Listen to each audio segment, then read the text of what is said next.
Hapa ni bamotari na minere banatoka Rubaya wanakimbia Mutusi kabisa. Ndio bale hapa tuko milima ya Shasha. Ndio bale. Ni hatari kabisa, vitu ni fo.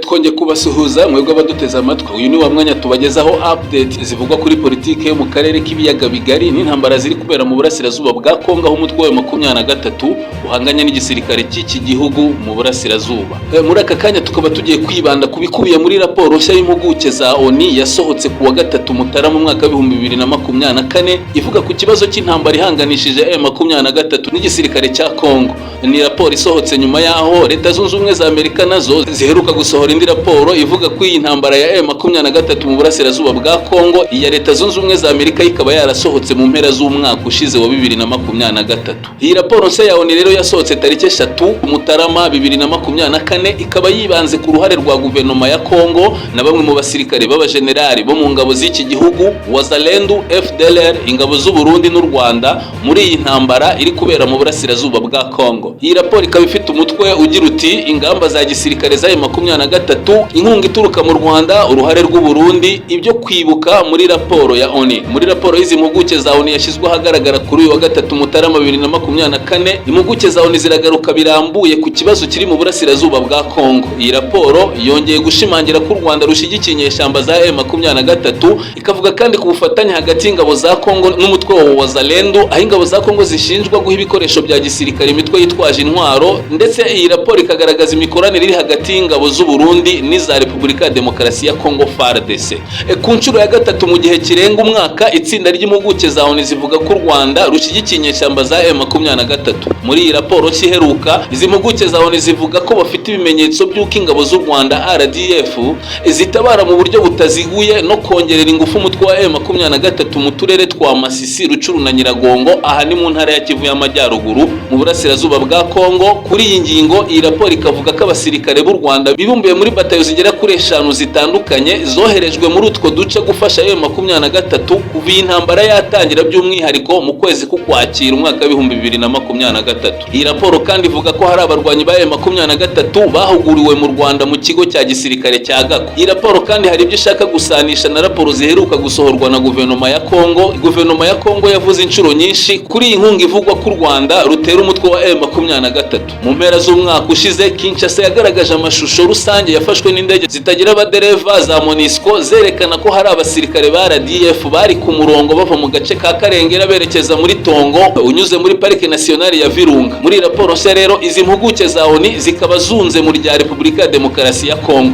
Loni nawe yashize ahagaragara urukurikirane rw'amafoto yerekana ingabo za RDF mu majyaruguru ya Kivu hafi ya Kibumba na Kirorirwe. Nyamara ibi birego byose byo gushyigikira M23 u Rwanda ntiruhwema kubihakana rwivuye inyuma, ndetse rukavuga ko nta ngabo zarwo ziri muri DRC, ahubwo u Rwanda rukaba rushinja guverinoma ya Kongo gukorana no gutera inkunga washinzwe n'abasize bakoze jenoside mu Rwanda mu mwaka wa 1994, ndetse kugeza ubu ngo bakaba bagifite umugambi wo kuza kuruhungabanyiriza umutekano. Iyi raporo kandi yagarutse ku ruhare rwa General Major Peter Chirumwami, uyu ni guverineri w'intara ya Kivu y'Amajyaruguru. Iyi raporo ikaba yagarutse ku mikoranire ye n'imitwe ya Nyatura, Mai Mai, FDLR yibumbiye mu kiswe Wazalendo. Itsinda ry'umuryango w'abibumbye rikomeza rivuga ko guverinoma ya Kongo yagize uruhare mu ishyirwaho ry'abakoranabushake bivugwa ko bashinzwe kurengera igihugu. Iri tsinda rikaba ryariswe VDP, hagamijwe guhinyuza ibirego byo gutera inkunga ibikorwa bibi mu buryo bunyuranyije n'imirwano hagati ya FARDC na M23. Aha rero iyi raporo ikagaragaza uruhare rwa General Major Peter Chirumwami n'icyo akora mu guhuza imitwe ya Wazalendo na FDLR.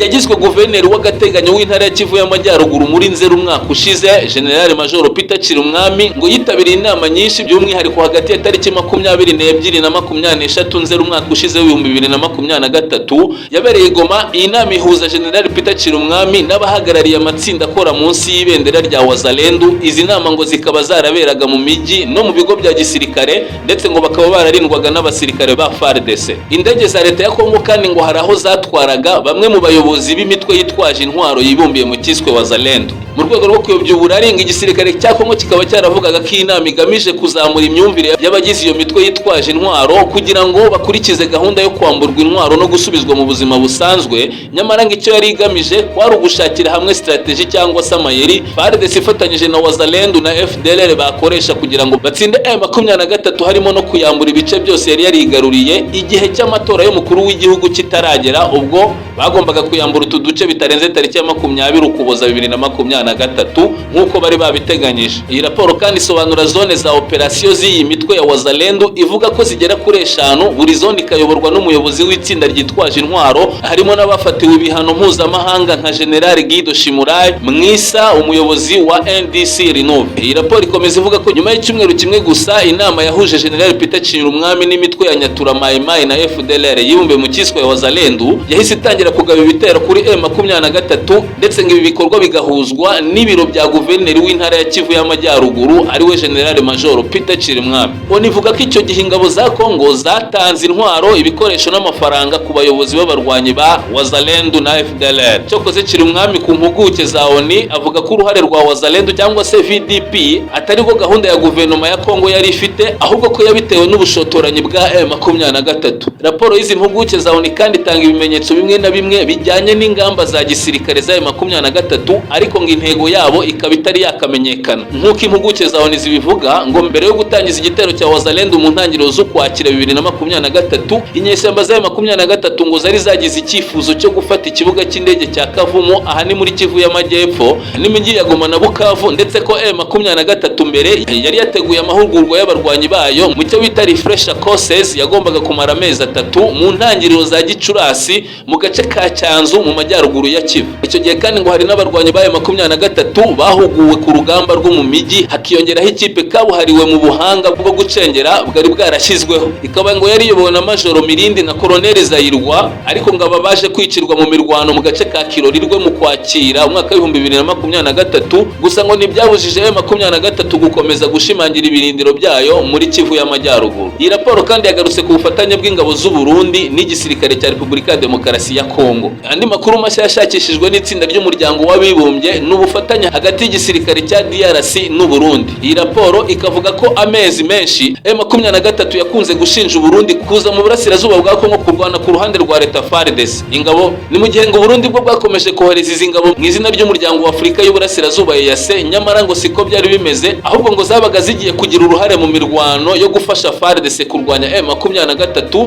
Gusa guverinoma y'u Burundi nayo ikabihakana yivuye inyuma, nubwo mu minsi ishize Perezida Evariste Ndayishimiye yaciye amarenga k'ingabo ze zagiye gutabara umuturanyi ari we Kongo, ndetse ingabo z'u Burundi zikaba zaravuze ko ziteguye kwirwanaho igihe cyose zagabwaho igitero. Ikigaragara nuko uruhare rwa Gitega rutarasobanuka neza, cyane cyane kuva rwasinyana amasezerano na Kinshasa agamije gushimangira ubufatanye bwa gisirikare hagati ya Repubulika ya Demokarasi ya Kongo n'u Burundi. Aya masezerano agateganya cyane cyane ko impande zombi ziyemeje gukomeza no gukaza umurego ibikorwa byazo bya gisirikare mu rwego rwo kurwanya uburyo ubwo ari bwo bwose bwahungabanya umutekano w'ibi bihugu. Iyi raporo kandi yagarutse ku ngabo za EAC zishinzwe na Repubulika ya Demokarasi ya Kongo kudakora akazi kazo neza, ngo ahubwo zikabogamira kuri M23, ndetse bakaba baheruka gusunikwa na guverinoma ya Repubulika ya Demokarasi ya Kongo kuva muri iki gihugu. Gusa ngo abategetsi ba Kongo kugeza iki gihe birinze kunegura ingabo z'u Burundi. Abayobozi benshi ba Kongo nabo bemeje ko nubwo ingabo za EAC zagiye, ingabo z'u Burundi zizahaguma. Raporo y'itsinda y'impuguke z'umuryango w'abibumbye ikomeza ivuga ko abasirikari 1070 b'u Burundi bohereje rwihishwa muri Kongo kuva mu ntangiriro z'Ukwakira mwaka wa 2023, maze zoherezwa kuri Access Sake Kichanga, kandi izi ngabo ntago zari mu butumwa bwa EAC bwo kugorora amahoro n'umutekano mu burasirazuba bwa Kongo. Izi ngabo kandi ngo zageze buhoro buhoro muri Kivu y'Amajyaruguru kuva tariki ya 21 Nzeri umwaka wa 2023. Iyi raporo ikomeza ivuga ko hagati ya tariki ya 21 na 24 Nzeri 2023 indege y'ingabo za Kongo yakoze ingendo zigera kuri 5 hagati y'u Burundi n'umujyi wa Goma, ipakiye abasirikare b'u Burundi ibakura i Burundi nyine berekeza mu mujyi wa Goma. Mu gihe ngo aircraft cyangwa se ingabo za EAC ku ruhande rwayo zemeza ko ingabo z'u Burundi zagiye muri Kongo zijyanywe n'ingabo za Kenya guhera mu ntangiriro za Werurwe umwaka wa 2023, kandi ngo kuva icyo gihe nta yandi matsinda y'abarundi yinjiye muri Kongo mu rwego rw'ingabo za EAC nyuma ya tariki 16 Werurwe 2023. Ubwo rero ngabo basirikare b'u Burundi nabari bagiye muri Kongo ku bundi buryo burimo kurwanya M23. Izi zari incamake zikubiye muri iki cyegeranyo cyashyizwe hanze n'impuguke za ONU tariki ya 3 Mutarama umwaka wa 2024, ndetse akaba ari aha dusoreje iyi nkuru. Gusa tukabizeza ko igihe cyose turi bubonere andi makuru mashya turahita tuyabagezaho.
Thank you.